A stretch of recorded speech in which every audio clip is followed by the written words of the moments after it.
ഒക്ലഹോമയിലെ rural Texas കൗണ്ടിയിൽ നിന്ന് കണ്ടെടുത്ത 2 മൃതദേഹങ്ങൾ കാണാതായ കൻസാസ് അമ്മമാരുടേതാണെന്ന് തിരിച്ചറിഞ്ഞു. ടെക്സസ് കൗണ്ടിയിൽ മരിച്ച 2 പേർ 39-കാരിയായ ജിലിയൻ കെല്ലിയും 27-കാരിയായ വെറോണിക്ക ബട്ട്ലറുമാണെന്ന് തിരിച്ചറിഞ്ഞതായി ഒക്ലഹോമ ചീഫ് മെഡിക്കൽ എക്സാമിനറുടെ ഓഫീസ് ചൊവ്വാഴ്ച അറിയിച്ചു. 2 ആഴ്ച മുൻപ് ഒരു ജന്മദിന പാർട്ടിക്ക് കുട്ടികളെ കൊണ്ടുപോകാൻ ശ്രമിക്കുന്നതിനിടെയാണ് ഇരുവരും അപ്രത്യക്ഷരായത്. അവരുടെ വാഹനം ഉപേക്ഷിക്കപ്പെട്ട നിലയിൽ മാർച്ച് 30-ന് ഗ്രാമീണ ഒക്ലഹോമ ഹൈവേയിൽ രക്തരൂക്ഷിതമായ ഏറ്റുമുട്ടലിന്റെ മതിയായ തെളിവുകളോടെ കണ്ടെത്തി.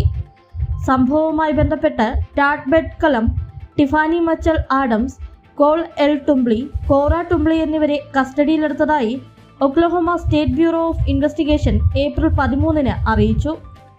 ഫസ്റ്റ് ഡിഗ്രി കൊലപാതകം, 2 തട്ടിക്കൊണ്ടുപോകൽ, കൊലപാതകത്തിനുള്ള ഗൂഢാലോചന എന്നീ 2 കേസുകളിൽ 4 പ്രതികളെയും ടെക്സസ് കൗണ്ടി ജയിലിൽ അടച്ചിട്ടുണ്ടെന്ന് OSBI വാർത്താക്കുറിപ്പിൽ അറിയിച്ചു.